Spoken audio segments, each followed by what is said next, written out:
Today we're taking a look at these NBA matches, which are happening on Monday, January 17, 2022, and giving you match breakdowns, betting tips and predictions in general on these games. Welcome back to High Stakes, let's get straight into it. Also, don't forget to subscribe to get notified as soon as we release these sport prediction videos, and if you would like more betting tips and predictions, then check out our Patreon in the link down below. Our new Patreon is a way for us to help you improve your chances of making more money. 5 plans are available for each and every one of you. You can get 30 extra betting picks all the way up to 500 extra betting picks per month. Stop wasting hours of your time searching for bad betting picks that ends up costing you a lot of money. Join the High Stakes Patreon now and get the best betting picks. Milwaukee Bucks vs Atlanta Hawks. Milwaukee is currently 27-18 this season and averaging 111.6 points per game, but last time out against Toronto, they only scored 96 and shot just 33.8% from the field. Defensively, they are allowing 107.7 ppg, which ranks 14th in the league. The Bucks will be without Drew Holiday, Brook Lopez, and Langston Galloway. The Hawks are averaging 110.5 ppg and are shooting 46% from the field, which ranks 13th in the league. However, they have struggled on the defense side of the game as they allow 112 ppg and teams are shooting 47% from the floor and 36% from 3. Atlanta is also without Clint Capella and Bogdan Bogdanovic due to injuries. It's hard not to like the Bucks in this spot. Young hasn't been able to help the Hawks take flight this season. Instead, Atlanta finds itself trending in the wrong direction after dropping 9 of its last 11 games. Not only is Milwaukee coming off of a disappointing loss at home against the Raptors, but the Bucks are also mired in a bit of a funk. They've dropped 5 of their last 7 contests, including back-to-back games on the road. Our first betting pick will be Milwaukee Bucks. Atlanta couldn't snap its recent slide on Saturday night, losing 117-108 at home versus the Eastern Conference rival New York Knicks. Trae Young had 29 points, while Danilo Gallinari chipped in 17 points off of the bench for the Hawks, who trailed by 14 points at the half. Young has been having some problems with his three-point shot this season, especially over the last few months. Since the start of December, Young has shot just 33% from three-point range, a span of 17 games. For the season, the 23-year-old is averaging 27.6 points and 9.3 assists per contest, while shooting a career-high 36.5% from three-point range. Our second betting pick will be under 229. Quick reminder, don't forget to subscribe to get notified as soon as we release these sport prediction videos, and if you would like more betting tips and predictions, then check out our Patreon in the link down below. Our new Patreon is a way for us to help you improve your chances of making more money. 5 plans are available for each and every one of you. You can get 30 extra betting picks all the way up to 500 extra betting picks per month. Stop wasting hours of your time searching for bad betting picks that ends up costing you a lot of money. Join the High Stakes Patreon now and get the best betting picks. Portland Trail Blazers vs Orlando Magic.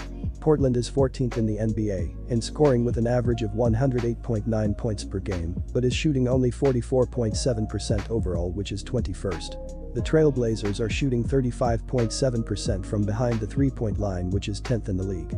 With Damian Lillard out injured, the leading scorer for Portland is CJ McCollum with an average of 20.6 points per game, but this will be the guard's first game since December 5. Anthony Simmons is scoring an average of 14.1 points per game. McCollum is also the leader in assists with an average of 4.5 dishes per contest in Lillard's absence. As good as Simons has been, it's hard to see him keeping this up for the remainder of the season. Meanwhile, Orlando is coming off of a disappointing blowout loss on the road against the Mavericks. The Magic have flashed signs of life of late. 3 of Orlando's last 4 losses have come by 6 points or fewer, and the Magic even snuck out a road win over the Hornets during that span. Given Simons' recent emergence, there should be some value on the Magic in this spot.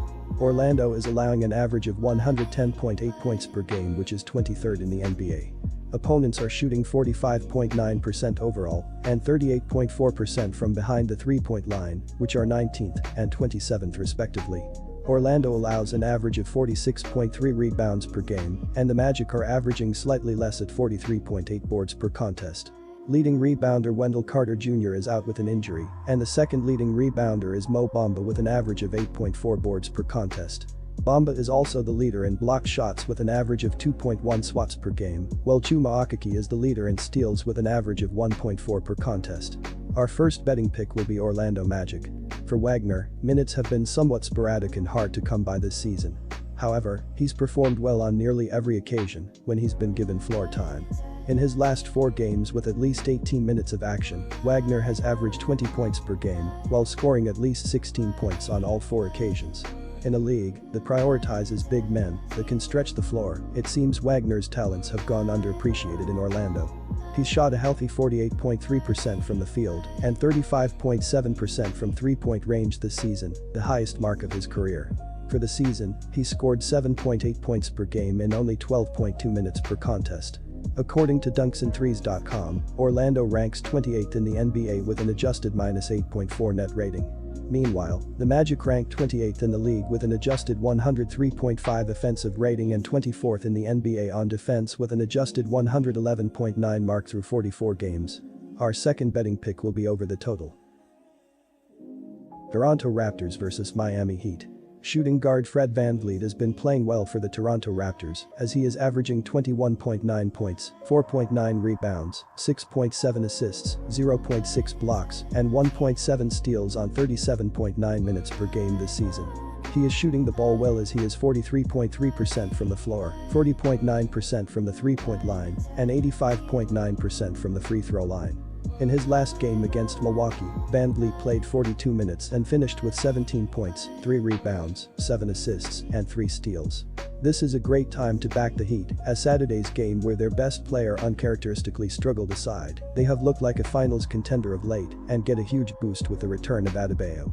Toronto is a solid team but doesn't quite have the high-end playmaking here to keep within one possession here, and the injury report doesn't favor the Raptors with 2 key pieces hobbled.